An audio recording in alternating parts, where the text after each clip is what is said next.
There's a lot of different titles for Jesus. Jesus is called a lot of things, and especially when you're thinking, here's this person, literally a person that looks like you and I, who's actually God.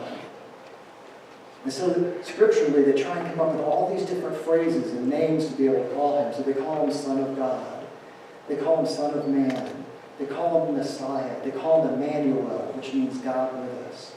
All kinds of names that try and convey who he is as a divine figure. King of the Jews. There's other names that are given to him as well, though. Because we understand Jesus not only as fully divine, we understand him as fully human. And so if you go back through Scripture and you look through Scripture, you'll find other things that describe him like you and I. He's called a rabbi, which just means a teacher. He's called boy Jesus, right? Or baby Jesus. The idea that he's human. But one of the words I want to focus on today that comes out of this particular passage is a different word. And that word is called Tectal.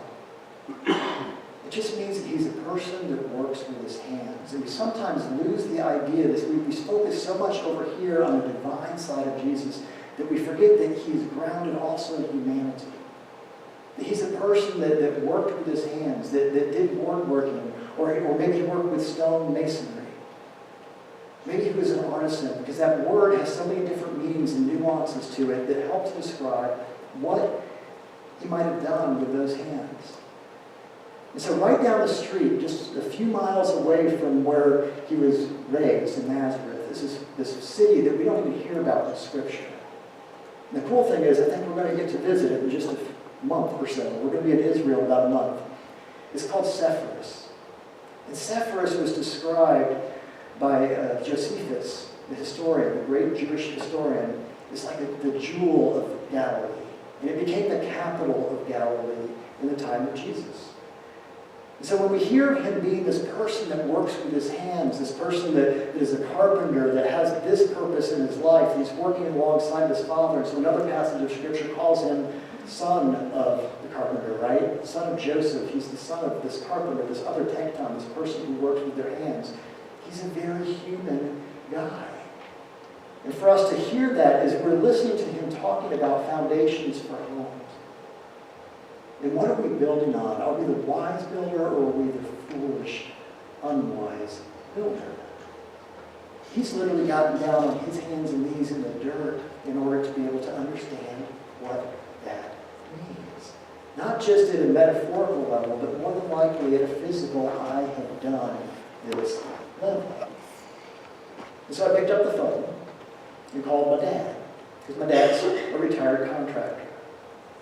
I asked my dad to talk to me a little bit about foundations and what goes into building a solid foundation. He said, well, son, you got to have a plan, right? You got to have that blueprint. You got to have the blueprint of here's what I'm actually trying to build at the very root. You got to know what it is you're planning to do. And once you've got that plan, you find the property that you want to put it on, the place where it's going to go, that will be able to hold this foundation that you're going to build. And once you get to that point, you then take these stakes and you drive them into the ground. You put one here, and then you're going to put another one here, and then you're going to put another one here, then maybe you're going to turn the corner and go here, and then you tie string across all of this. You're forming the outline of the house. Because once you form the outline of that house, you dig these trenches around there. You're going to dig those down a little bit deep, because these are the footers. These are the thing that actually is going to support the walls, the weight of the walls. As that roof gets puts on, and all the weight goes down on top of the side walls around the perimeter, maybe you have a foundation wall that goes to the center of your house as well. That's going to be all in there. And once you get those put in, and you've got these footers laid out, the trenches dug out for the footers, you then have these planks that you put in that are going to catch the concrete. And so there's going to be like these deep pieces of wood that are going to go down on each side, and you're going to pour concrete inside of this. But you don't do that before you run rebar. So you're going to have this metal that's going all through, and the rebar sits on these things that we call stirrups, which just look like little U-shaped things. And those keep it off the ground a little bit, because you don't want moisture getting into the rebar, because the rebar is just made of metal, steel, and it will rust. And if it rusts, suddenly you're losing the point of having the rebar in there. And there's a crisscrossing pattern that happens all across this floor that's going to become the foundation to your house. And that rebar provides the ability so that wherever the wall lays, it distributes the weight all the way across. And so as I listened to my dad explain this to me and put into visual mind what it looks like to actually lay a foundation, all that work that goes into that, to be able to ask ourselves, are we the wise builder?